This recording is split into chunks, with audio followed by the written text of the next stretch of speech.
18 hari. 18 hari ya. Ya kan emang ada 18 masjid. Punten Pak Hasbi. Soundnya.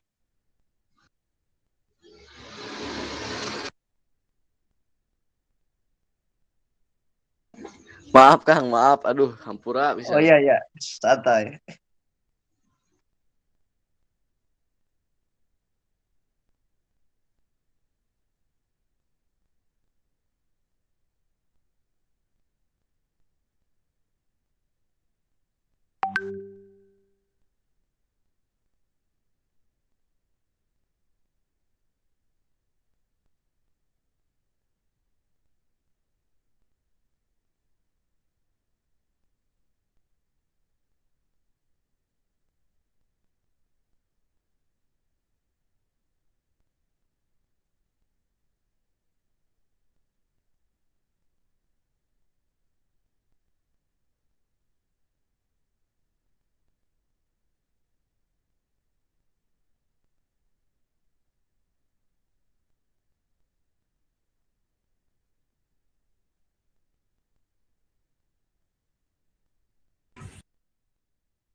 Baik, Assalamualaikum warahmatullahi wabarakatuh. Bapak dan Ibu, apa kabar? Waalaikumsalam, kabar baik Bu. Waalaikumsalam. Mudah-mudahan sehat semua. Alhamdulillah baik Selamat Bu. malam, Bu. Sehat semua.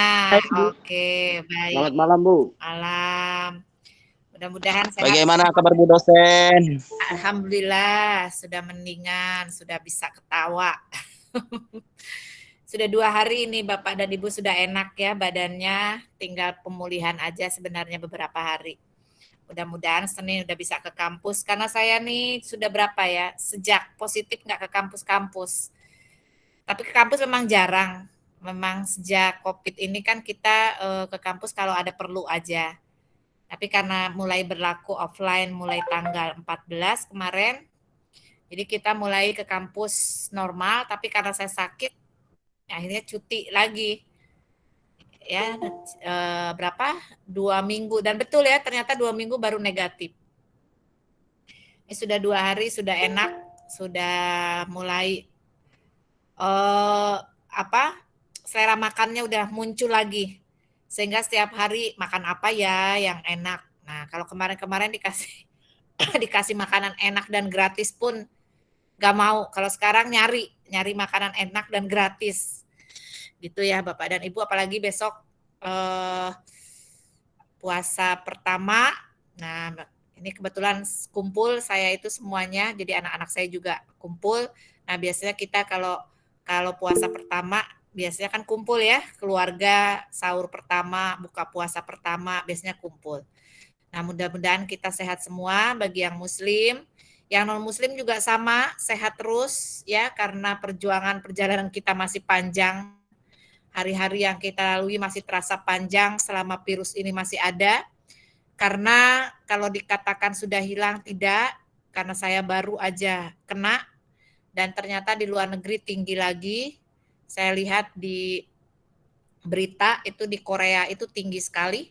Ya, di Korea itu sampai hariannya itu melebihi angka Delta untuk yang sekarang. Ini nggak tahu ya, nggak tahu variannya apa dah. Saya udah nggak tahu lagi karena katanya Omikron itu nggak apa-apa, tapi ternyata saya parah ya. Jadi nggak tahu varian apa. Yang jelas di luar negeri juga tinggi di beberapa negara. Nah, pemicunya ya salah satunya adalah kondisi lingkungan atau kondisi cuaca ya. Karena kalau virus itu kalau dingin, virus itu memang berkembang biak dengan baik gitu. Perkembangbiakannya itu di udara dingin kalau virus. Kalau panas, virus mati. Cenderung mati kalau terkena panas. Nah, negara kita itu tropis. Tropisnya itu betul. Cuaca kita ada 2, hujan atau panas. Tapi hujan dan panasnya datang tiba-tiba. Kayak hari ini ya, tadi panas banget Bapak dan Ibu, tiba-tiba jam 3 sore gelap, ada petir, tapi nggak hujan-hujan. Nah, gelap, petir, saut-sautan, tapi jam 5-an cuman rintik-rintik terus berhenti sampai sekarang. Nah, sekarang panas banget udaranya karena hujannya nggak jadi, tapi petir hawar-hawar masih ada. Nah, itu. Jadi cuaca-cuaca yang seperti inilah yang membuat si virus itu bertahan gitu ya. Mampu bertahan, dia lebih cepat untuk beradaptasinya karena dia pendukung udara pendukungnya itu tinggi, jadi tidak jelas gitu ya.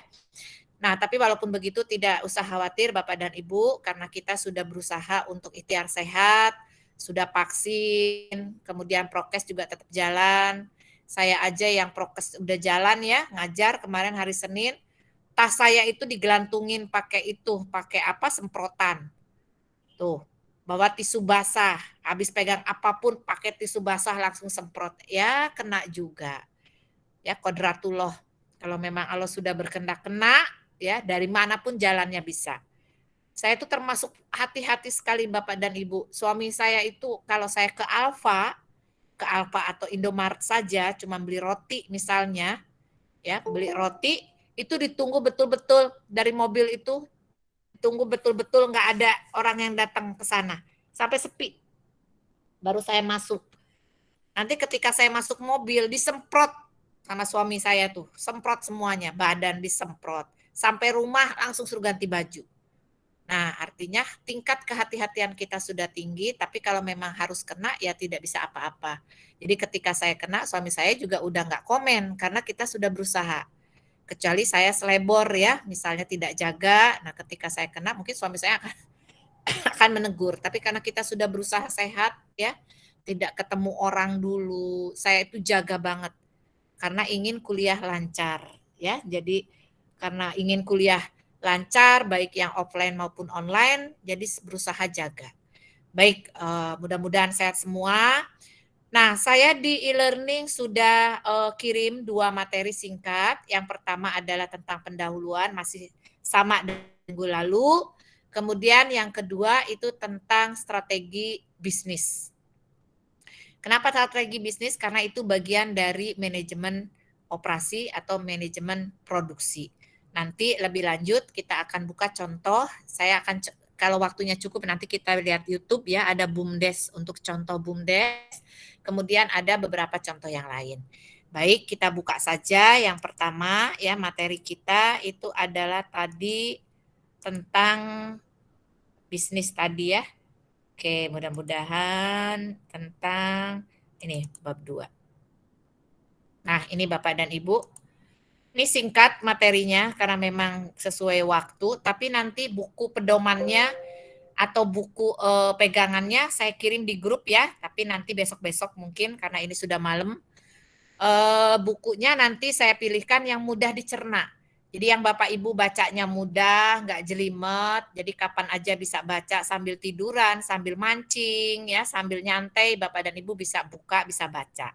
Karena kalau dari materi saya mungkin terlalu singkat, 1,5 jam itu singkat, apalagi kemudian kita terpotong ya, karena tadi saya juga baru selesai ngajar di kelas sebelumnya, saya minum dulu, jadi akhirnya mundur karena minggu lalu juga Bapak dan Ibu tidak bisa masuk tepat waktu di jam 8 lebih 1 menit ya. Jadi tadi saya mundur jadi 8.15. Jadi mohon maaf karena saya masih agak batuk sedikit-sedikit Bapak dan Ibu. Jadi minum dulu tadi, istirahat dulu sebentar, kemudian kita bergabung kembali. Nanti saya pilihkan ya bukunya yang mudah dipelajari. Karena saya paham betul waktu Bapak dan Ibu itu sudah tersita banyak untuk pekerjaan, untuk aktivitas. Jadi otomatis saya pilihkan yang tidak terlalu ribet bukunya. Tetapi masih tetap tidak keluar dari materi inti. Jadi walaupun kita judulnya adalah kelas sarjana desa, tetap ya kita mengacu kepada RPS ya atau kepada silabus, hanya contohnya saja yang kita larikan ke dalam lebih banyak aplikasi. Baik, kita lihat Bapak dan Ibu, hari ini kita bahas tentang strategi bisnis dan pengelolaan kualitas. Nah, kita bicara kualitas. Ya, nanti kita lihat. Nah, kenapa nih? Ya, kenapa kita harus bicara tentang strategi bisnis? Alasan nyatanya apa sih? Yang pertama adalah ketika kita berbisnis, maka orientasi kita adalah produk kita itu bisa masuk kemana saja. Kan gitu ya Bapak dan Ibu? Saya misalnya bikin dompet, maka dompet saya itu maunya saya bisa jual kemana aja. Bisa jual di kota Depok, bisa jual ke Jakarta, bisa ke Kalimantan, bisa ke Sulawesi. Bahkan saya maunya dompet saya itu bisa dibeli oleh orang-orang yang ada di Singapura, yang ada di Malaysia, atau istilahnya diekspor. Tentu menginginkan seperti itu. Kalau kita sudah menjual ekspor, sudah menjual ke negara lain, berarti kita sudah mulai global, sudah mulai mendunia istilahnya. Sudah mulai go public, kan gitu ya. Wah, sudah hebat nih Bu Yanti, jualan dompetnya udah sampai ke Malaysia, sudah sampai ke Singapura. Nah, ketika produk kita sudah sampai ke negara lain, atau produk kita sudah ada di daerah lain, tentu kan tidak semudah yang kita bayangkan. Gitu ya. Bapak dan Ibu, ayo kita ekspor. Ya kata Bu Yanti, ekspor-ekspor. Susah Bu, betul. Betul sekali Bapak dan Ibu. Ya, untuk kita bisa ekspor itu tidak semudah membalikan telapak tangan. Karena ada syarat-syarat yang terpenuhi. Jangankan ekspor. Untuk bisa antar lokal, misalnya produk Depok masuk ke kota Bandung, produk Depok masuk ke kota Jakarta, itu juga banyak syaratnya. Bapak dan Ibu, kan gitu ya, nggak semudah yang kita bicarakan. Kalau di dalam training, ya di dalam pelatihan, Bapak dan Ibu ikut workshop, Bapak dan Ibu ikut pelatihan, kayaknya gampang banget para mentor itu. Kita nanti kalau mau ekspor harus begini, harus begini. Itu secara teori. Prakteknya itu betul sekali sulit. Ya Bapak dan Ibu, apalagi kalau produk kita itu misalnya tidak bisa bersaing. Artinya produk kita itu jauh ketinggalan dengan produk-produk yang diproduksi oleh orang lain atau yang dibuat oleh orang lain. Misalnya, saya produksi dompet. Dompet yang saya produksi kulit sapi loh, murni. Betul, kulit sapi. Tetapi dompet saya ini nggak bisa buka sendiri, Bapak dan Ibu. Sementara orang lain, misalnya pengusaha pengrajin lain sudah bisa bikin dompet kulit yang bisa buka sendiri, ditepok. Jadi kalau dompetnya ditepok, buka sendiri, Bapak dan Ibu. Nah, atau misalnya dielus buka sendiri. Tapi yang ngelusnya harus yang punyanya dan Bapak dan Ibu, seperti handphone ya, ada pinjernya. Nah, dompet juga sudah ada seperti itu. Nah, ketika saya produksinya masih dompet yang biasa, nah itu tentu kan otomatis jangankan bisa menembus pasaran internasional.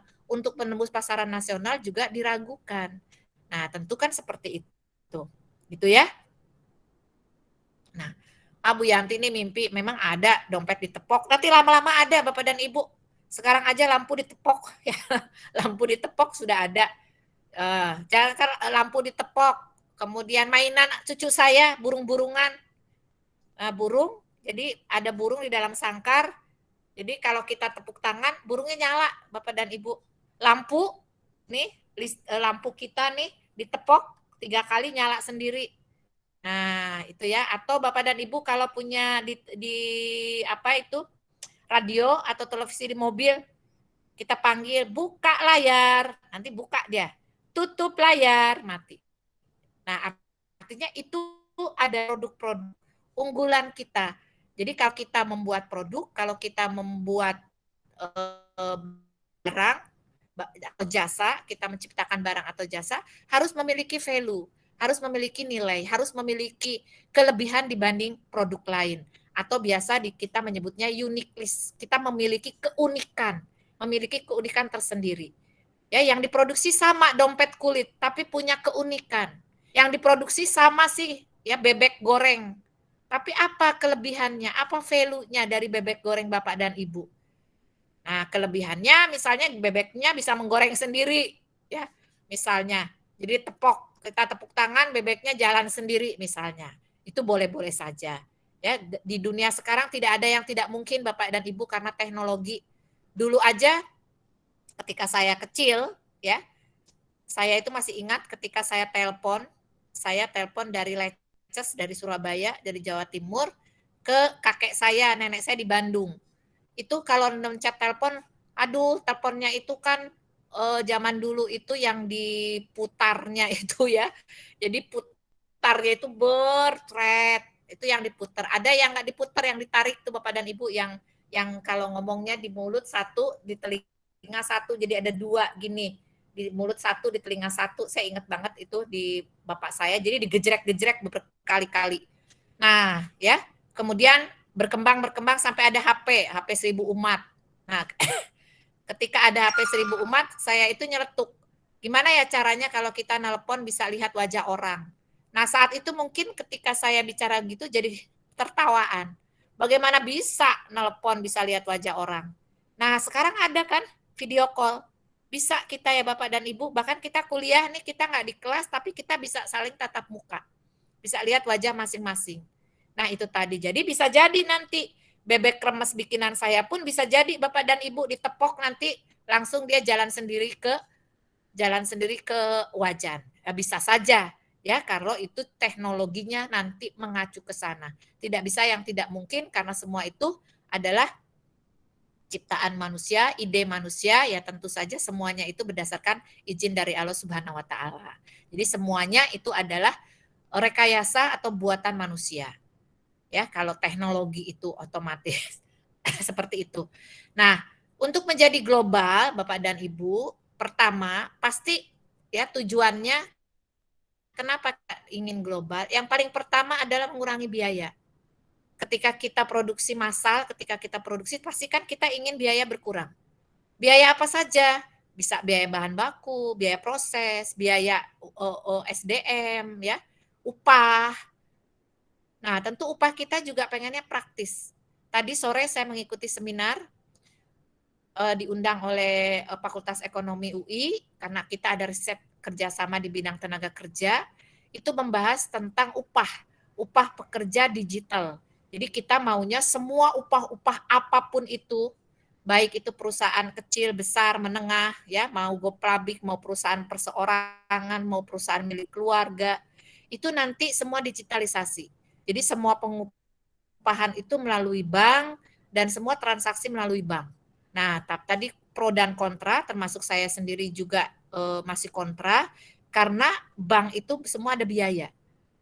Gitu ya. Kalau tidak percaya Bapak dan Ibu, kalau kita menggunakan aplikasi OVO, GoFood, untuk Grab atau untuk Gojek ya, atau mungkin Shopee, itu kan kita masih terpotong biaya. Kalau saya dari Bank Syariah Indonesia itu terpotong biaya 1.500 dulu Bapak dan Ibu kalau saya isi OVO.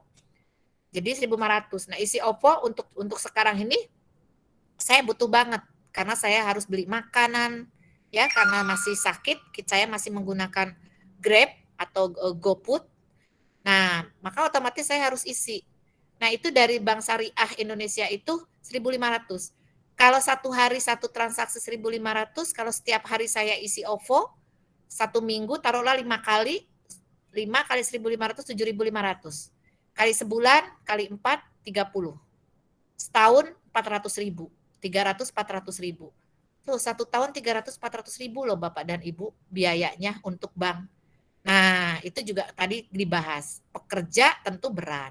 Itu 1.500. Belum lagi kalau kita SMS banking dikenakan biaya, internet banking dikenakan biaya, M-banking dikenakan biaya.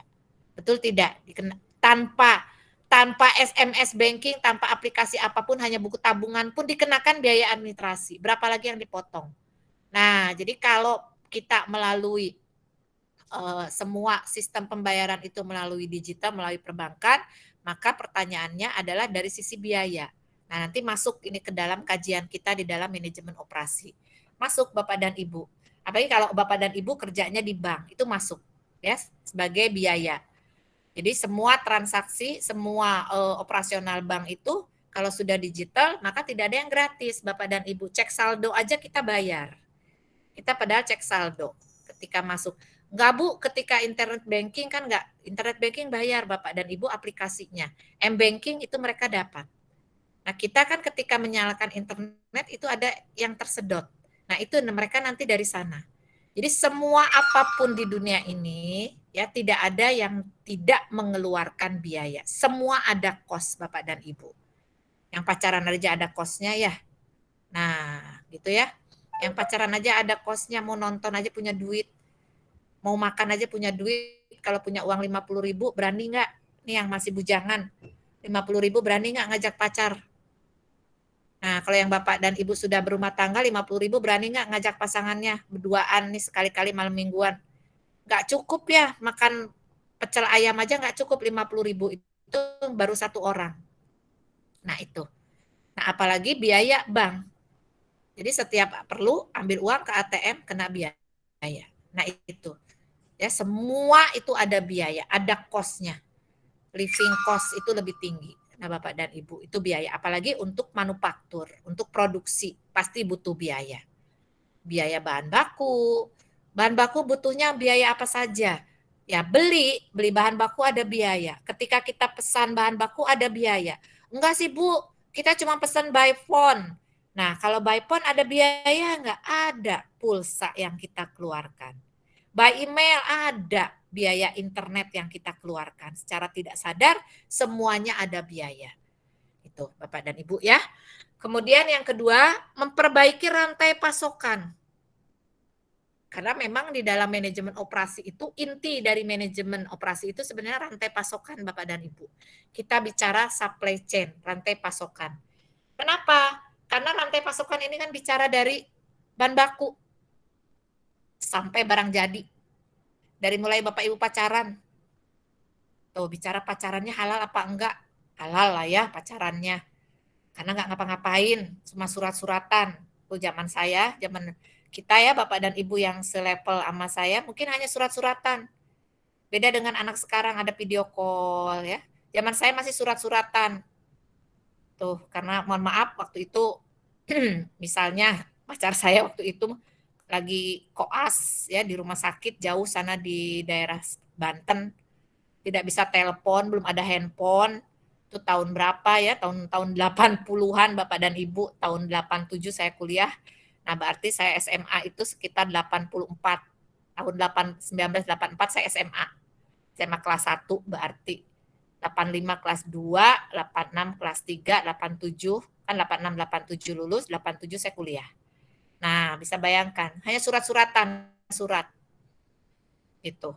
Ya. Tidak bucin, tapi nggak kayak anak sekarang. Anak sekarang kayaknya bucin, katanya. Saya nggak tahu apa itu bucinnya. Karena anak saya itu kebetulan anak si lajang 2 orang, gadis dua-duanya, itu bucinnya setengah mati. Sama siapa? Sama artis Korea, Bapak dan Ibu. Jadi saya belum terlalu khawatir karena pacar mereka itu artis Korea, Bapak dan Ibu ya. Aduh, kalau udah nonton artis Korea itu sampai subuh, Bapak dan Ibu, saya nggak tahu apa menariknya ya. Nah, itu sampai bucin banget. Nah, tentu itu ya kalau kita bicara ada rantai pasokan gitu ya. Dari mulai awal berkenalan sampai berumah tangga, kemudian sampai ada outputnya. Outputnya adalah anak, itu ada rantai pasokannya.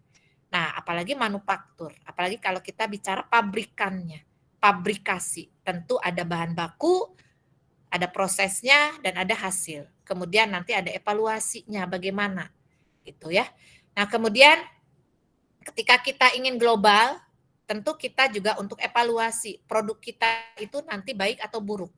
Karena kalau produk kita sudah mampu menembus pasaran nasional, atau mampu menembus pasaran internasional, berarti produk yang kita ciptakan itu ya berarti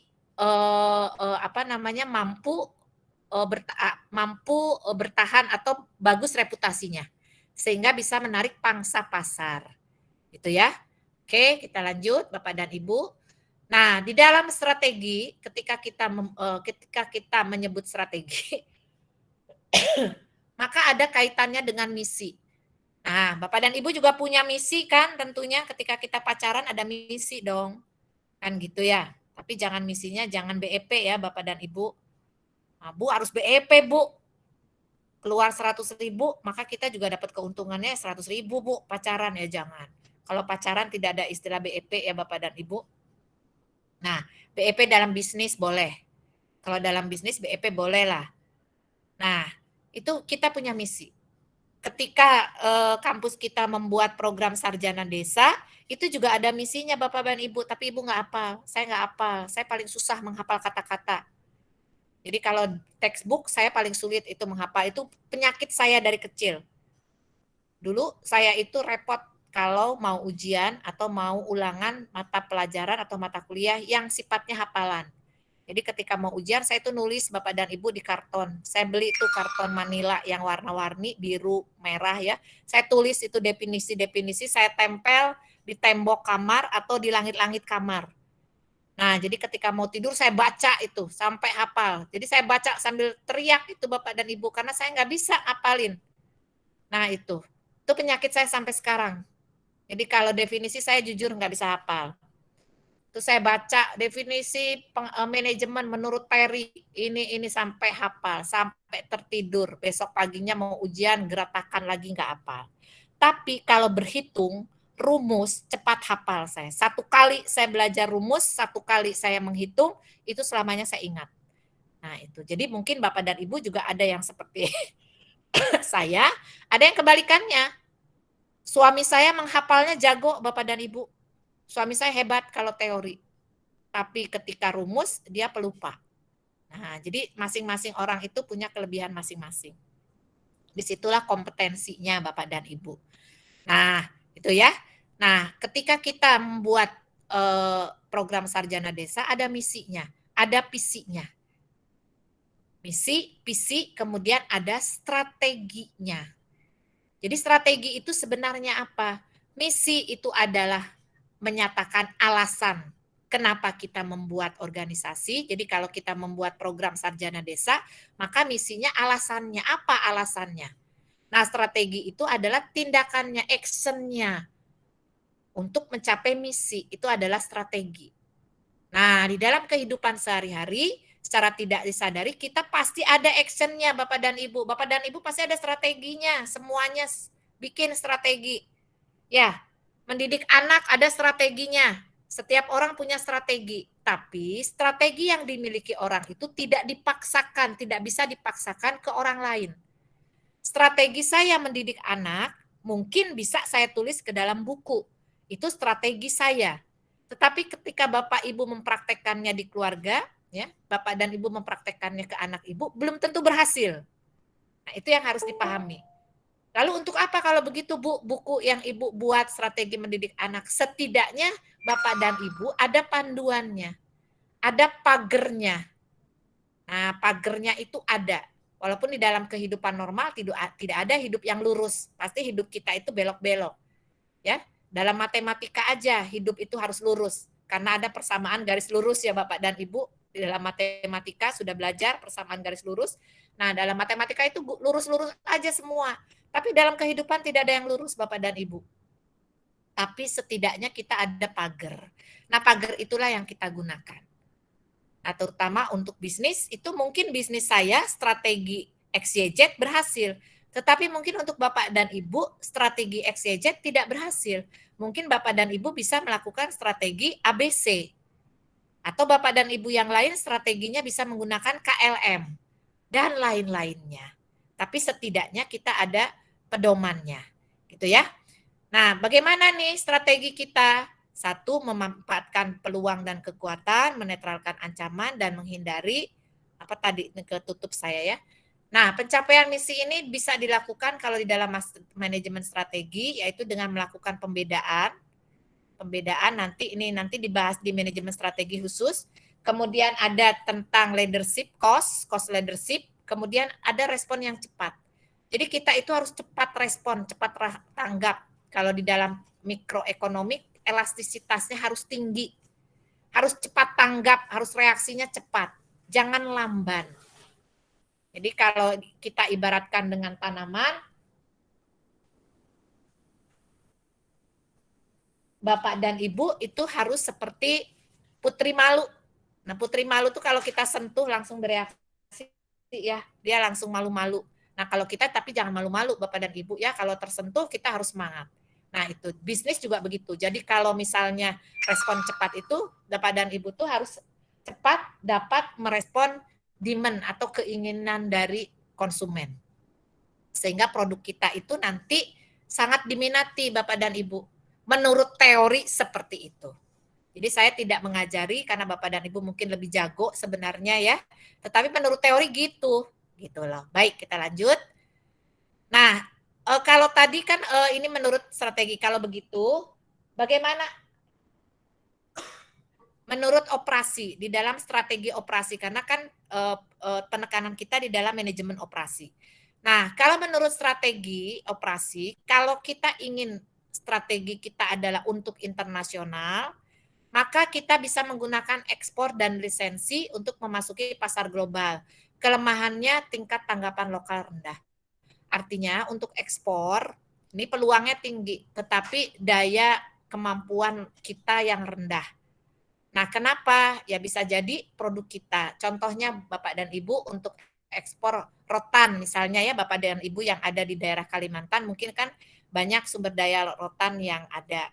Nah, rotan itu bisa kita ekspor, tetapi tidak boleh dalam bentuk rotan mentah. Gelondongan itu tidak boleh, tetapi yang diperbolehkan itu sudah setengah jadi. Nah, sudah setengah jadi itu sudah bisa berbentuk meja, misalnya sudah berbentuk kursi. Nah, tetapi kemudian bagaimana tidak bisa diekspor atau susah kita ekspornya mendapatkan respon dari luar negeri. Biasanya karena model Bapak dan Ibu. Nah, kita kan biasa mungkin produksi model berdasarkan model standar. Model yang ada di Indonesia, sementara kalau Eropa mungkin modelnya berbeda. Nah, terkadang kita tidak tahu itu Bapak dan Ibu. Sehingga ketika kita tawarkan, ya, sulit untuk memperoleh pangsa pasar, sulit memperoleh market. Kalau menurut teori mah gampang, kayak saya kalau ngasih pelatihan, Bapak dan Ibu, nih cara ekspor tuh gini. Betul, itu secara administrasinya. Tetapi ketika kita untuk memperoleh pasar, ketika kita meraih market, itu tidak semudah di dalam teori Bapak dan Ibu. Mungkin Bapak dan Ibu sudah ada yang merasakannya ya, pengorbanannya itu berat sekali. Itu nanti kenapa? Nanti kita bahas. Oke, kemudian yang kedua, itu adalah karena multi domestik. Kalau yang target kita itu adalah multi domestik, maka strateginya juga seperti itu. multi domestik itu berarti otonomi cukup, berarti kita luas ya, kita bisa mendirikan cabang di semua daerah ya. Jadi kayak ya boleh dibilang, mohon maaf, misalnya franchise ya, Bapak dan Ibu misalnya bikin usaha bebek kremes, nanti Bapak dan Ibu bisa bikin restorannya di berbagai tempat. Nah ini ya, jadi memaksimumkan respon pasar lokal. Nah nanti kita bahas. Kemudian ini strategi global yang tadi, ini sebenarnya kalau global itu hampir mirip dengan internasional, ya, mengkoordinasikan organisasi untuk mencari standar di antara pabrik. Jadi kalau Bapak dan Ibu mau global, mau secara internasional, memang nanti ada standar-standar yang harus dipenuhi. Jadi kalaupun Bapak dan Ibu misalnya tadi bisa, Bu, saya produksi udang windu saya hebat loh, Bu. Betul, udang windu yang Bapak dan Ibu ternak, ya, udang windu yang Bapak produksi mungkin menurut kita bagus, tetapi ketika masuk pasaran dunia, Bapak dan Ibu, apalagi ketika masuk ke Jepang, waduh, Jepang itu rewel sekali. Ya, Jepang itu tidak mau lebih dari berapa hari itu, jadi mereka itu maunya yang fresh, udang-udang kita. Nah, sementara kita untuk kirimnya saja mungkin melebihi waktu yang diinginkan oleh orang Jepang. Nah, itu juga nanti itu adalah salah satu kendala dari kita ekspor. Kalau menurut teori gampang kok Bapak dan Ibu ya. Coba aja Bapak dan Ibu ikut workshop atau pelatihan. Pasti gampang. Harus begini. Ketika Bapak dan Ibu lakukan, itu tidak semudah yang ada di dalam buku. Tidak semudah yang ada di dalam pelatihan. Karena pada kenyataannya di praktek itu banyak sekali hal-hal yang harus kita penuhi. Nah, kemudian ada transnasional, ya, antar daerah. Nah, lalu apa kaitannya Bapak dan Ibu tadi strategi bisnis kita ini atau operasi tadi? Sebenarnya kaitannya cuma satu Bapak dan Ibu, terhadap kualitas barang kita. Nah, kita sudah mulai bicara kualitas. Ya, kenapa? Karena kalau kualitas produk kita baik, kualitas produk kita tinggi, maka akan membantu kita di dalam strategi sukses membuat strategi diferensiasi produk. Jadi produk kita nih bisa bikin diferensiasi Bapak dan Ibu. Tadinya bebek goreng kremes, Bapak dan Ibu bisa bikin bebek goreng kalasan. Bapak dan Ibu bisa bikin bebek panggang. Karena Bapak dan Ibu misalnya bebek kremesnya sudah dikenal, sudah bereputasi. Nah, kalau sudah dikenal, orang kan tahu bebeknya Bu Yanti itu enak. Sehingga saya itu memiliki kesempatan untuk menciptakan produk-produk baru gitu loh Bapak dan Ibu. Biaya juga lebih rendah karena saya produksi banyak massal. Nah, kemudian respon juga cepat dari konsumen. Nah, itu. Kalau kualitasnya baik. Jadi kualitas itu sebenarnya apa? Keseluruhan fitur Bapak dan Ibu. Kualitas itu adalah keseluruhan fitur dan karakteristik dari produk atau jasa yang mampu memuaskan kebutuhan yang terlihat atau yang tersamar. Nah, gitu ya Bapak dan Ibu. Nah, ya. Bicara bebek kremes ya itu tadi. Ya, mungkin bagi saya kualitas yang baik bebek kremes menurut saya itu misalnya adalah bebek kremes Pak Slamet. Tapi menurut Bapak dan Ibu bisa nggak sama. Menurut Bapak dan Ibu kualitas yang baik adalah bebek di tengah sawah misalnya. Karena kembali ingat, kalau kita bicara produk, ingat di dalam ekonomi mikro, ada faktor yang mempengaruhi demand permintaan. Salah satunya adalah selera.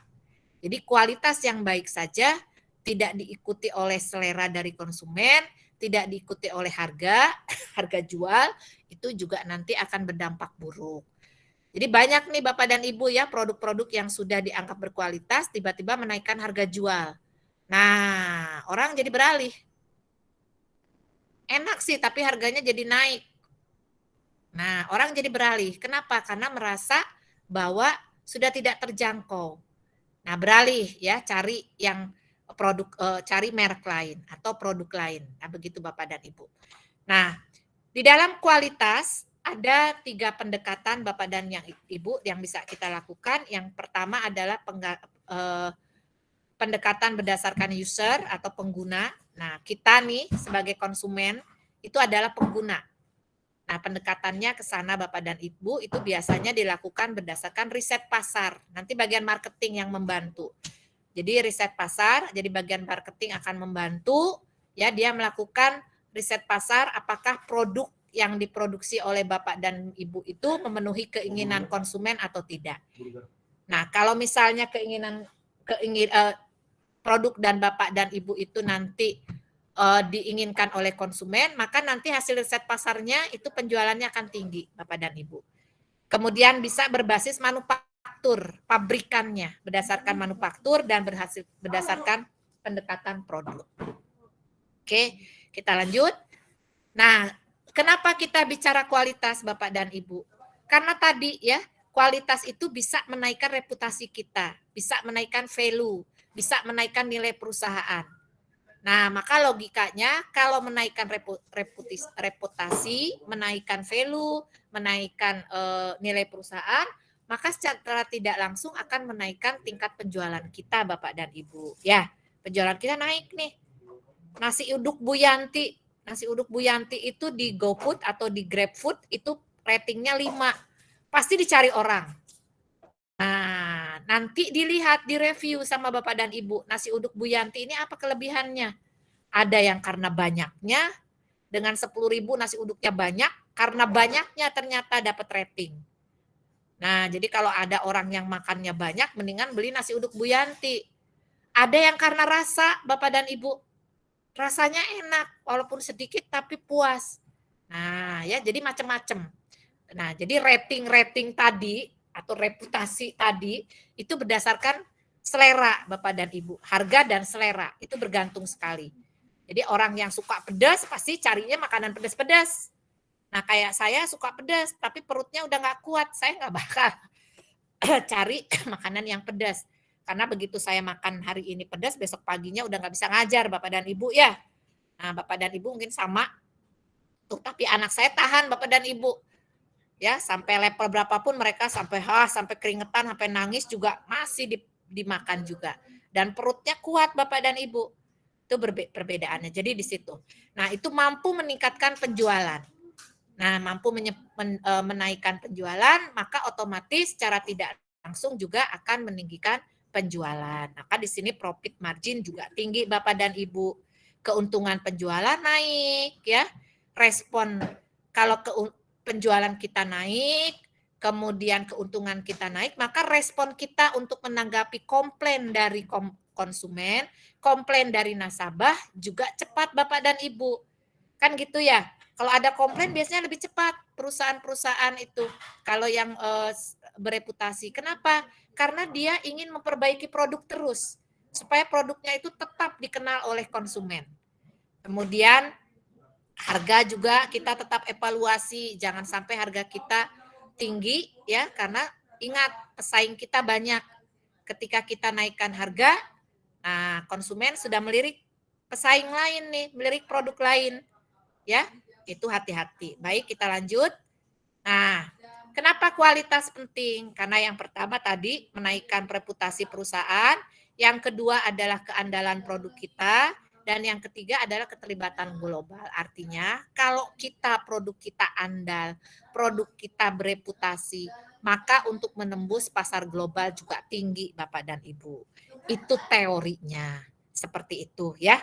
Kemudian lanjut, bagaimana untuk menentukan kita berkualitas tidak? Banyak Bapak dan Ibu. Contohnya bisa ISO 9000, ISO 9001, ISO 2000, ISO 14000, bisa BPOM, bisa sertifikat halal ya, tingkat halal MUI, itu banyak yang untuk menyatakan bahwa produk kita itu menuju atau OTW untuk bereputasi.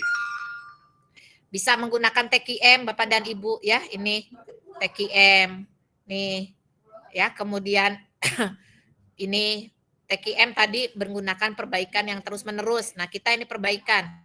Plan, do, check, and act.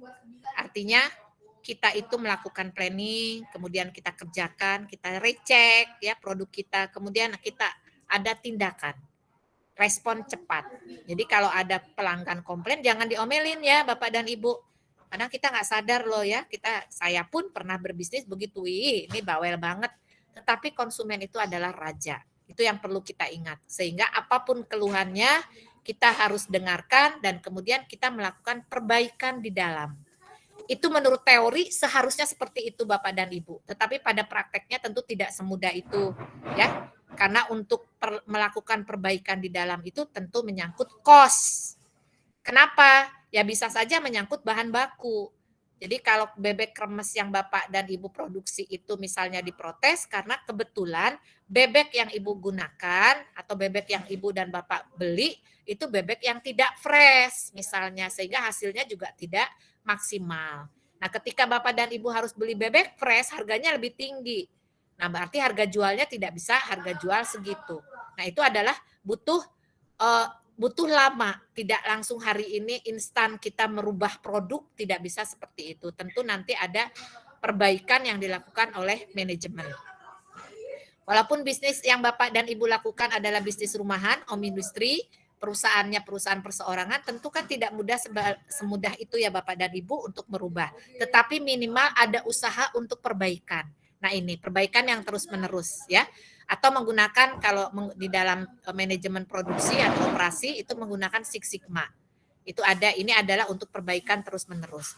Kemudian ada istilah pemberdayaan karyawan. Kalau saya kurang suka ya Bapak dan Ibu, pemberdayaan kayaknya kalau pemberdayaan itu yang tidak berdaya, padahal kita bukan tidak berdaya. Kalau tidak berdaya itu kayaknya kita itu tidak bisa apa-apa. Kayak saya kemarin ya, 14 hari yang lalu itu tidak berdaya. Nah, di kasur. Kenapa tidak berdaya? Ya karena tidak bisa apa-apa.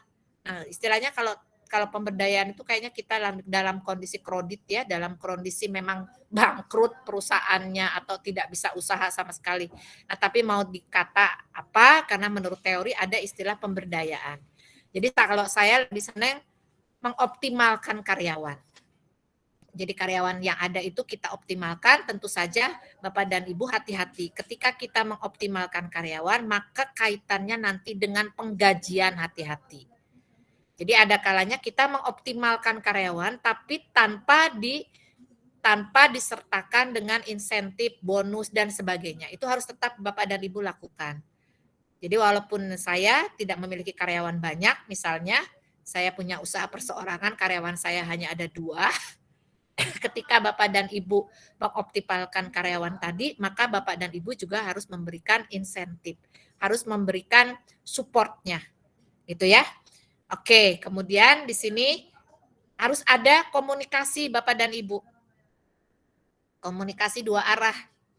Jadi keluhan karyawan juga harus didengar Bapak dan Ibu. Termasuk Bapak dan Ibu ya, kuliah di kelas sarjana desa juga Bapak dan Ibu kalau kecewa boleh dilontarkan. Ya, boleh. Nanti itu sebagai evaluasi kami. Jadi supaya kampus pun melakukan perbaikan Bapak dan Ibu. Ya. Bu, dosennya ngasih tugasnya setiap minggu setumpuk. Kita nggak sanggup misalnya. Nah, nanti dievaluasi. Jadi kalau dosennya setiap hari memberikan tugas, kemudian tugasnya banyak, nanti kan kita akan beri input juga bagi dosennya agar mengurangi. Atau misalnya ketika nanti diklarifikasi ternyata mahasiswanya yang ngeprank. Nah, nanti mahasiswanya juga diingatkan. Jadi kita ada evaluasi Bapak dan Ibu ya. Nah, kemudian ada ini memindahkan tanggung jawab Bapak dan Ibu. Di dalam pengantar manajemen Bapak dan Ibu kan belajar tentang wewenang ya. Nah, ini juga. Jadi memindahkan tanggung jawab dari manajer dan staf pada karyawan di bagian produksi. Nah, tentu kita di bagian produksi kan sudah ada bagiannya ya, sudah ada. Jadi jangan sampai manajer itu sampai setiap hari turun. Ya, sampai setiap hari dia ngecek ke bawah. Nah, itu tidak efektif dan efisien juga. Tentu manajer produksi itu ada tugas wewenangnya. Jadi kalau di operasional tentu nanti ada lagi tugas dan wewenangnya. Nah, kemudian membangun organisasi yang memiliki moral yang tinggi Bapak dan Ibu. Makanya ada etika bisnis. Jadi ada etika Bapak dan Ibu di dalam berbisnis, ada etika ketika kita di dalam manufaktur, ketika kita bicara pabrikan, itu ada etika. Karena teknologi nanti kita bahas ya, salah satunya itu nanti ada etika di dalamnya. Jadi etika itu juga penting. Walaupun misalnya tidak berlandaskan hukum Islam, tetapi etika itu saya rasa sama. Biasanya berdasarkan kelayakan ya Bapak dan Ibu. Nah, karena di kita itu berlandaskan Pancasila, maka kita biasanya berlandaskan Pancasila atau biasa kita sekarang menyebutnya kebinekaan. Nah, Bapak dan Ibu itu kalau mau tes itu biasanya kita dites dengan tes kebinekaan. Nah, di situ nanti akan ada. Baik, kemudian menciptakan struktur organisasi formal sebagai tim dan lingkaran kualitas. Kemudian ini Bapak dan Ibu kita bisa melakukan sharing. Kemudian ada just in time, itu berkaitan dengan nanti dengan persediaan. Kemudian ada kualitas menurut Taguchi, Bapak Ibu. Ini kualitas, ketangguhan kualitas, kemudian kerugian, kemudian ada TQM, ini ya, ada TQM. Nah, kemudian ini Bapak dan Ibu, nanti kalau ingin membaca lebih lanjut tentang manajemen produksi, selain nanti ada e-book yang saya share di grup, atau di e-learning di minggu depan. Nah, ini Bapak dan Ibu bisa sendiri ya di buku manajemen produksi. Kalau di rumah ada silakan dibuka ya, bisa nanti referensinya udah saya. Tapi bukan berarti Bapak dan Ibu harus membeli ya, tidak harus. Tidak harus membeli karena sekarang e-book banyak. Bapak dan Ibu bisa browsing ya di internet, buku-bukunya banyak. Begitu ya, itu adalah tentang kualitas. Jadi kalau kita bicara kualitas Bapak dan Ibu itu tadi. Idealnya kita produknya maunya berkualitas bagus. Tetapi berkualitas bagus itu ingat, yang paling pertama ya, kita harus kualitas secara kertas. Nah, kualitas secara kertas itu tadi. Capaian kita itu pakai ISO ya, atau apakah kita sudah bersertifikat halal atau tidak, sudah BPOM atau tidak. Nah, itu adalah salah satu penentu bahwa produk kita itu masuk ke dalam kategori nantinya yang akan bereputasi atau tidak, berkualitas atau tidak. Nah, kemudian berkualitas atau tidaknya itu nanti dari hasil penjualan Bapak dan Ibu. Jadi kalau hasil penjualan Bapak Ibu tinggi ya, nah berarti boleh jadi produk Bapak dan Ibu ini mulai dilirik orang. Nah, seperti yang lagi rame ya, Juragan 99. Produknya apa sih? MS Glow. Nah, bagi Bapak Ibu yang tahu MS Glow dari awal, mungkin akan tahu kapan sih mulainya. MS Glow ini mulai dikenalnya sebenarnya bukan MS Glow ya. MS Glow-nya sendiri itu sekitar 3 tahunan yang lalu sebelum COVID deh. Ya, karena itu masih MLM. Sifatnya dia masih MLM, belum punya Grey. Nah, sekarang disaingi. Ya, disaingi oleh apa? PS ya, Bu? Bening. Oh, Bening Skincare. Oh, Bening punya dokter apa? Yang di Palembang. Ya. Bening itu milik dokter yang di Palembang, Oki bukan? Ya, Oki. Ya, Oki, Bu. dokter Oki ya, yang di Palembang itu Bening. Yang dokter Oki itu saya belum coba ya, tapi saya sempat komunikasi dengan dokter Okinya. Sempat komunikasi, cuman saya belum coba. Jadi memang produk nah kayak ini ya, MS Glow ini dulu produk awalnya bukan tidak untuk kosmetik sebenarnya. Yang saya tahu itu Ibu Maharani ini memang dari dulu. Seingat saya itu saya karena pakai ya, produknya itu dulu masih sebatas lulur. Jadi dia itu memang produksi lulur Bali. Dulu itu bagus lulurnya memang. Nah kemudian perkembangan yaitu tadi. Tapi untuk menembus menjadi produk nasional itu tidak semudah Bapak. Apalagi sekarang dengan kasus-kasus ya, saya walhu alam itu. Nah, itu seperti itu. Jadi kalau produk kita sudah dikenal oleh masyarakat, kita ceknya mudah dari penjualan. Satu. Kalau sekarang, kalau penjualan kita dilakukan online, itu dari rating. Kan gitu ya, kalau kita belanja di Tokopedia, di Shopee, itu kan biasanya kita lihat rating. Ratingnya bagaimana. Kemudian, selain rating, itu kalau testimoni ya, review produknya. Nah, biasanya sebelum beli kita baca dulu. Nah, kita baca, oh betul nih. Tapi belum tentu Bapak dan Ibu. Ketika dia ratingnya bagus, ketika reviewnya bagus, ketika Bapak dan Ibu beli, tidak sesuai dengan selera Bapak dan Ibu, belum tentu juga menurut kita produk itu kualitasnya bagus. Nah, karena kita tetap di dalam teori ekonomi mikro, ada selera. Jadi selera ini walaupun kecil sumbangsihnya, tetapi besar juga kalau kita lihat, gitu ya. Nah, beberapa hari yang lalu saya itu waktu sakit, dan saya itu kok kepengen rengginang Bapak dan Ibu. Jadi saya itu suka rengginang. Saya pernah dikasih oleh sepupu di Bandung itu rengginang pedas. Jadi rengginangnya itu ketika digoreng ada rasa sambelnya, sambal terasinya. Bahkan si cabenya juga ada tuh kelihatan ya, cabai merah ulekannya itu. Nah, karena saya kepengen, malu untuk ngubungin sepupu karena dia pasti nggak mau dibayar. Akhirnya saya beli tuh di Shopee. Saya cari tuh yang 5, bintangnya 5, kemudian reviewnya banyak, ribuan orang yang beli. Saya beli, saya coba satu-satu dulu. Rengginang manis saya coba 1, yang pedas saya coba 1, kemudian saya goreng. Hasilnya tidak memuaskan. Kenapa tidak memuaskan? Tidak yang seperti yang saya konsumsi sebelumnya. Nah, kenapa? Ketika digoreng ternyata dia nggak bisa mekar sempurna. 1. Yang kedua, pedasnya ternyata cabai bubuk Bapak dan Ibu. Jadi bukan rasa sambal terasi, tapi rasa cabai bubuk pedasnya. Jadi cabai halus itu ya, mungkin dia bikin sambal, tapi sambalnya dari sambal bubuk. Jadi ketika digoreng nggak ada sensasi cabainya itu ya, bentuk cabai-cabainya itu tidak ada. Jadi kurang menggoda.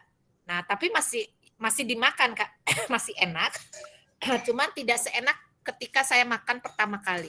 Nah, mungkin bagi saya otomatis itu sudah menurunkan. Nah, ketika saya tidak membeli, maka produsen sudah kehilangan 1 pelanggan. Kan gitu ya Bapak dan Ibu? Betul nggak? Kehilangan 1 pelanggan. Kehilangan 1 pelanggan, kalau dia tidak melakukan perbaikan, maka akan kehilangan 2, 3, 4, dan seterusnya. Nah, kalau di dalam marketing nanti ada di kita di manajemen operasi juga nanti kita lihat buku review di minggu depan. Nanti ada life cycle-nya Bapak dan Ibu, life cycle produk. Nanti kalau produk kita sudah jenuh, orang nggak ada yang mau beli. Nah, kalau sudah jenuh, pendapatan kita turun. Kalau kita pendapatan turun, mau tidak mau kita harus diversifikasi produk. Jadi kita harus cari lagi nih terobosan, tetap kita rengginang, tapi rengginang apa lagi nih kita buat? Ya sekarang orang sukanya Korea, ya udah kita bikin rengginang rasa Korea misalnya. Gitu ya Bapak dan Ibu. Oke. Nah, ini ada contoh lagi Bapak dan Ibu. Oke, ini karena waktu ya. Kita nggak mungkin juga sampai malam karena saya juga saya tuh kalau hari Kamis ngajar 5 kelas Bapak dan Ibu, jadi lumayan. Nih 5 kelas ya dari pagi sampai malam. Jadi prodi itu nggak tahu tuh kebetulan saya itu dari dulu kalau hari Kamis itu dari pagi sampai malam hari full. Besok hanya 1 kelas malam. Sabtu saya istirahat karena Sabtu itu memang saya pakai untuk mengerjakan yang lain. Nah ini salah satu contoh ya Bapak dan Ibu. Ini sebenarnya ini ada di kewirausahaan, tetapi karena bagian dari kewirausahaan itu masuk ke dalam manajemen operasi. Kenapa? Karena kita ingat ada supply chain ya, supply chain. Nah ini contoh saja Bapak dan Ibu, nanti saya share semua ya.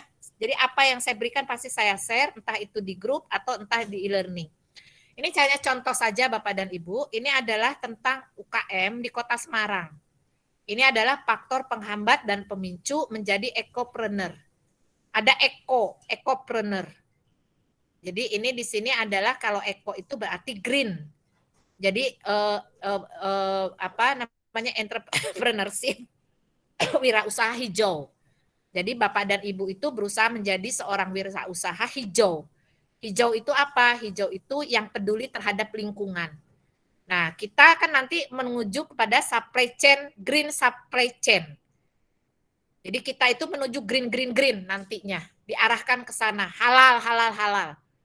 Gitu. Karena sekarang di luar negeri saja orang lebih cenderung mencari produk-produk halal. Kenapa? Karena mereka menganggap kalau halal itu identik dengan bersih dan aman. Gitu, ya. Katanya, mohon maaf. Nah, ini Bapak dan Ibu contoh, ini jurnal yang saya ambil. Ini dari Ibu Menik ya, dari Universitas Katolik Sugija Pranata. Ini salah satu contoh saja Bapak dan Ibu ya, kenapa?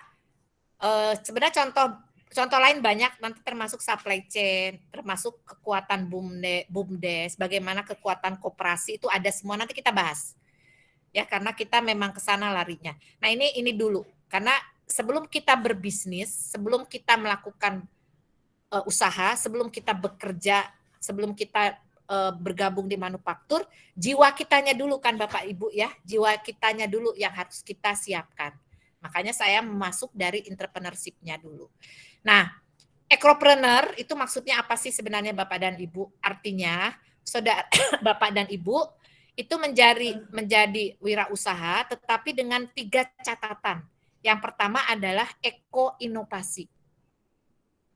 Jadi eko-inovasi atau green inovasi. Jadi Bapak dan Ibu itu inovatif ya, tetapi inovatifnya itu berkaitan dengan lingkungan.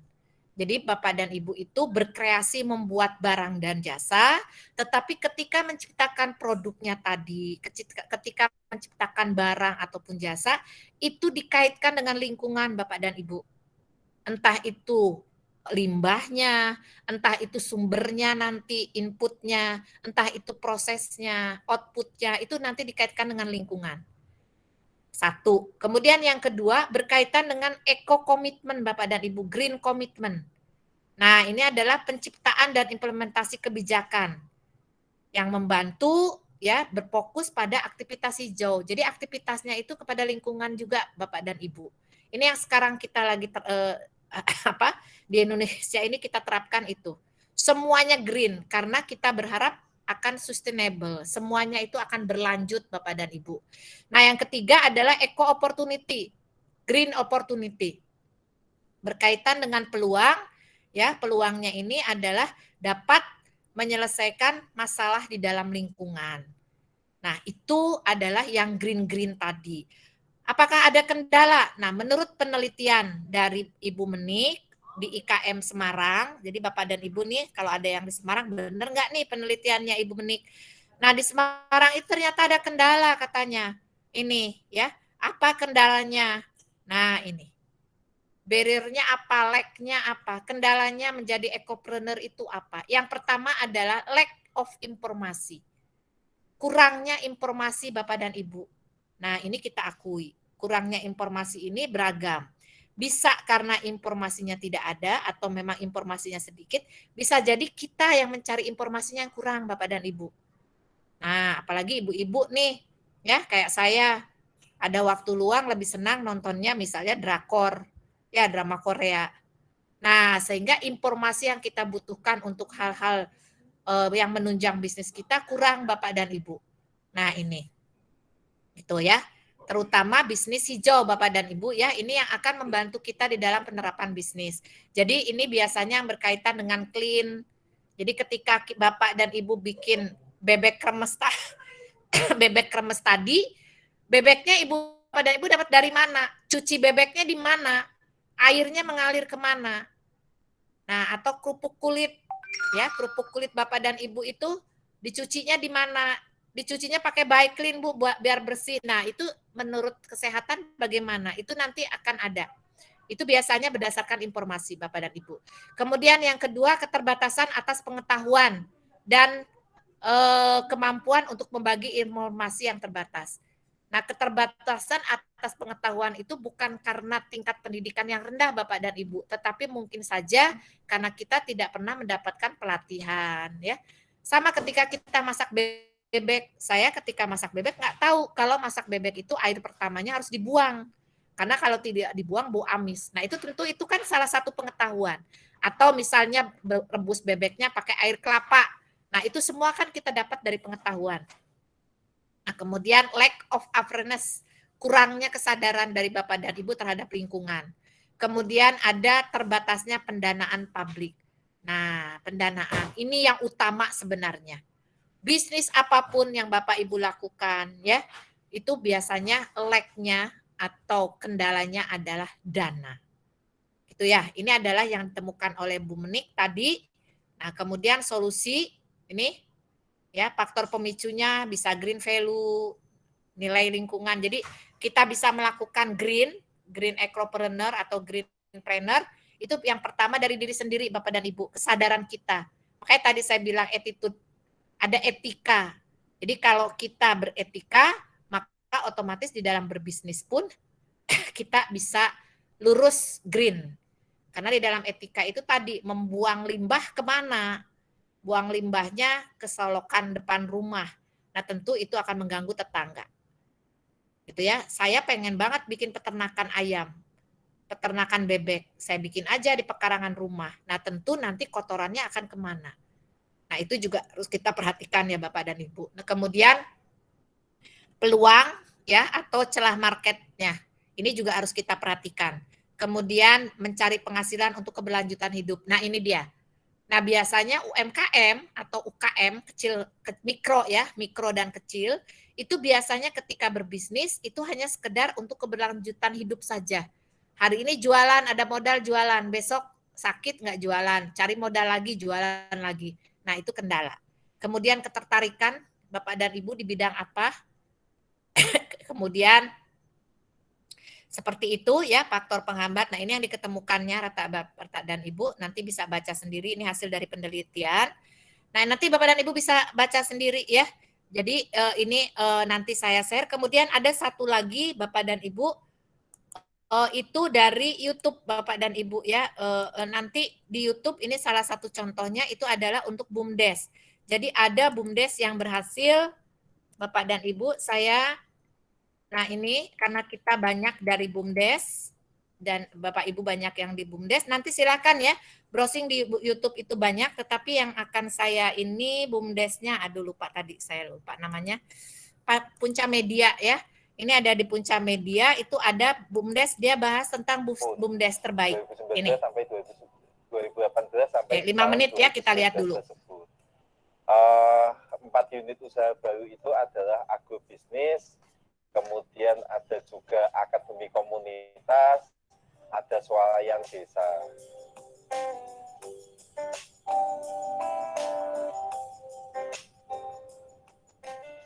Pada tahun 2019 kita pernah mendapatkan penghargaan di tingkat internasional, yaitu di ASEAN, sebagai sebuah lembaga yang dia concernnya terhadap lingkungan.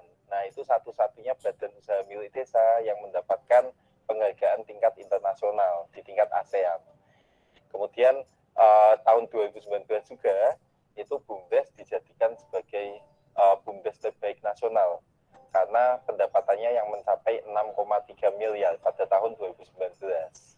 Itu beberapa penghargaan yang dimiliki oleh BUMDes dan penghargaan-penghargaan lainnya.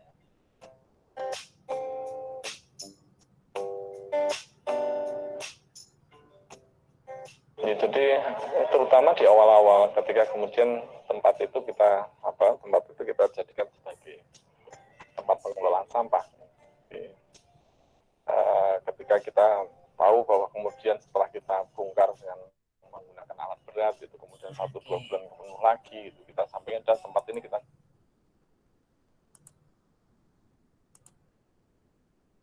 Nah, itu kurang lebih ya Bapak dan Ibu, nanti bisa cari ya. Nah, itu yang tadi yang terbaik menurut versinya mereka itu adalah terbaik di Indonesia pertama itu adalah BUMDes yang bidangnya itu adalah bank sampah. Nah, tapi hati-hati ketika Bapak dan Ibu membuka bank sampah, hati-hati karena itu tadi ya seperti yang saya katakan di kita itu kan latah. Jadi kalau satu membuat bank sampah maka semua bikin bank sampah. Nah, jadi ketika nanti setiap RT bikin bank sampah ya, maka otomatis hati-hati, atau setiap kelurahan nanti atau setiap desa itu ada bank sampah, hati-hati karena Bapak dan Ibu nanti akan kesulitan untuk menjualnya kembali ya, ke pengepulnya itu hati-hati, nanti akan menurunkan harga, pengepul akan terus menurunkan harga. Beda dengan di luar negeri. Kalau di luar negeri itu seperti di Jepang, Korea, itu memang bank sampah itu sudah sudah diambil alih oleh pemerintah. Itu di Norwegia ya. Itu jadi udah diambil alih oleh pemerintah. Sudah diambil oleh pemerintah.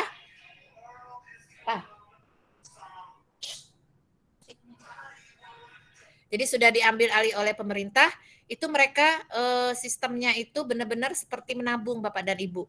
Jadi kalau Bapak dan Ibu dari rumah bawa botol Coca-Cola, botol Coca-Cola yang plastik yang besar, misalnya satu botol dihargai 5.000, ketika Bapak dan Ibu masukkan ke mesin, ya Bapak dan Ibu masukkan ke mesin gitu, kayak mesin berjalan kayak di supermarket, itu masuk nanti ke dalam kontainer, itu langsung nanti menghitung sendiri si mesinnya. 5 kali 5, 25. Nanti Bapak dan Ibu ketikkan nomor rekening, nanti langsung masuk ke rekening Bapak dan Ibu. Jadi pembayarannya instan. Nah, kalau di kita kan masih belum ya. Jadi bank sampah yang saya teliti itu bank-bank sampah yang di daerah kampus itu rata-rata ibu rumah tangga itu menyerahkan, kemudian menerima pembayarannya nanti setelah sampah-sampah tadi kita jual ke pengepul. Setelah ada setelah dijemput oleh pengepul. Nah, tentu itu kan tidak instan. Nah, kalau di luar negeri sudah instan Bapak dan Ibu karena memang pengelolaannya dari pemerintah. Dan perlu diingat di luar negeri itu jumlah penduduknya sedikit sehingga pemerintah mengelolanya juga lebih cepat. Kalau di negara kita kan jumlah penduduknya juga banyak sekali, tidak mungkin pemerintah sampai menangani kasus-kasus seperti ini. Tapi diharapkan itu nanti ada dari pengusaha kita yang bisa ya. Saya belum dengar ya, belum tahu. Kalaupun ada juga masih ada mesinnya manual. Tapi kalau di luar negeri itu sudah otomatis. Jadi kita ketik gitu ya nomor rekening, masuk langsung 25.000 misalnya 50.000 masuk. Nah, itu tadi. Itu contoh lain banyak Bapak dan Ibu ya. Jadi kemudian untuk minggu depan saya nggak tahu kelas ini bagaimana. Kalau kelas ini kelas E apa kelas F ya? Ini kelas E, Bu. Nah, kalau Kelas E, Bu. Ya, kalau kelas F tadi ketua kelasnya itu meminta mulai minggu depan selama bulan puasa itu perkuliahannya hanya melalui e-learning. Karena mayoritas melaksanakan ibadah puasa dan malamnya itu mereka ingin melaksanakan ibadah sholat taraweh. Jadi mereka meminta untuk kuliahnya melalui e-learning. Jadi meet-nya atau tatap mukanya setelah Lebaran atau nanti sesuai permintaan. Jadi untuk minggu depan mereka minta melalui e-learning. Nah, kelas ini saya tawarkan silahkan ya, karena memang diperbolehkan selama bulan Ramadan itu hanya menggunakan e-learning. Tapi kalau Bapak dan Ibu tetap menginginkan tatap muka di Meet, saya tetap tatap muka. Karena saya bisa sholat tarawihnya setelah mengajar, walaupun kemalaman, nggak apa-apa. Tapi kalau Bapak dan Ibu merasa, Bu, kayaknya untuk bulan puasa melalui e-learning saja, tetap saya berikan materi. Tetap kita komunikasi Bapak dan Ibu di e-learning atau di WA group. Jadi kalau misalnya malam ini saya kasih materi, kemudian Bapak dan Ibu belum sempat membaca, nanti habis sahur baru bisa baca, kemudian baru muncul pertanyaan, boleh ditanyakan di grup Bapak dan Ibu. Di grup WA ya, mau bikin grup Telegram silahkan, grup WA sudah ada, mau ditanyakan di grup WA silahkan, tetapi kalau di e-learning nggak mungkin, karena kalau e-learning sesuai jam. Mantap, Bu. Program yang sangat mantap. Kami kelas E 1000% setuju e-learning. Oke. Karena kita juga mau beribadah 1 tahun sekali, Bu. Biar khusyuk, biar kita sama-sama masuk surga nanti, Bu. Insya Allah. Amin. Mudah-mudahan ya. Amin. Mudah-mudahan berarti nanti minggu depan diingatkan. Kamis depan diingatkan untuk saya input di e-learning. Kemudian nanti jam komunikasinya mungkin saya mundurkan Bapak dan Ibu. Kalau sesuai jadwal itu misalnya kita masuk jam 20 sampai jam 21.30, tapi karena kita nanti waktunya leluasa, biasanya saya mundurkan sampai besok. Gitu ya, nanti kita atur supaya Bapak Ibu nanti bisa komunikasi di e-learning juga. Siapa tahu nanti habis taraweh ya, menunggu sahur, buka-buka laptop, ternyata ada yang ditanyakan. Nah, nanti saya buka mungkin bisa 24 jam. Jadi silakan bisa komunikasi. Kalau yang cepat memang di WA group. Kalau WA group itu karena cepat ya. Kalau e-learning bisa aja saya tidak buka e-learning tiap jam. Tapi kalau WA itu istilahnya kalau buka HP atau pegang HP pasti baca WA. Bagaimanapun. Cuma mungkin untuk membalasnya saja yang mungkin disesuaikan dengan aktivitas kita masing-masing. Mungkin itu ya untuk hari ini, itu saja dulu. Nanti untuk berikutnya insya Allah materinya banyak Bapak dan Ibu, nggak usah khawatir ya. Nanti saya carikan buku pedoman atau buku pegangan atau e-booknya yang mudah, yang bagi Bapak dan Ibu mudah, sehingga nanti ujian juga saya ambil dari situ. Paling contoh prakteknya aja nanti. Bu dosen, mohon izin. Ya. Mungkin materi ke depan bisa difokuskan ke ekonomi manajerialnya, ekonomi ininya ke BUMDes, Bu. Karena rata-rata kami para pegiat desa itu terkendala Ya. menaikkan atau meningkatkan Boleh. potensi BUMDes. Boleh.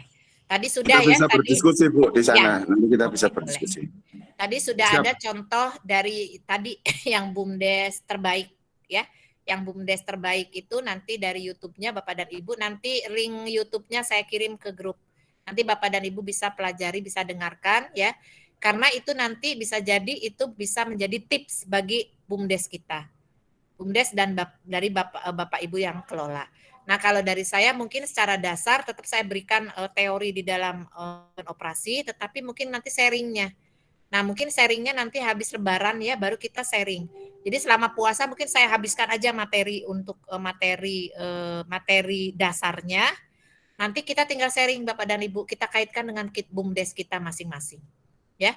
Jadi Siap, memang Bu. ya, karena mayoritas kita wisata sebenarnya. Jadi kita nanti kita bicara tentang manajemen operasi BUMDes atau manajemen operasi di ekowisata ya, tentunya nanti ekowisata. Nanti kita bahas ke sana. Mungkin kurang lebih itu dulu ya Bapak dan Ibu. Karena saya juga perlu informasi dari Bapak dan Ibu di daerahnya masing-masing. Ya, karena kita di Jakarta itu kan hanya katanya-katanya Bapak dan Ibu. Realnya Betul. tahu hanya Bapak dan Ibu.